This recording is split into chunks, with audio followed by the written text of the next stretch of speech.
Welcome to the Rim Break Rodeo. We hope this video helps. You start by confirming prerequisites.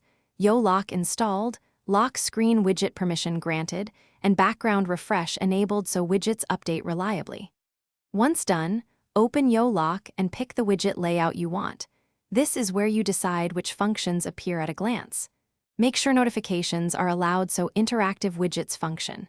You should also prepare any third-party apps or shortcuts you'll attach. This avoids interruptions later and speeds the setup process. You now open the lock screen editor by long pressing and tapping Customize, then choose the widget area and add the Yolock widget. Once placed, return to the Yolock app to configure each widget's content and touch actions. Set shortcuts, music controls, or info panels. Make sure you test each action from the app so the link targets are valid. If an action fails, reassign or reauthorize the target app. This step ties visual placement to real functionality. You finish by locking the device and testing each Yolock widget. Tap, long press, and swipe if supported to confirm actions run.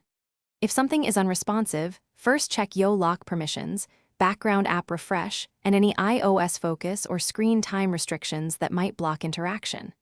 Once you fix permissions, reconfigure the widget and test again. If problems persist, remove the widget and add it back or reinstall Yolock. This clears stale links and forces a fresh authorization. Thanks for watching. Consider subscribing if we helped you.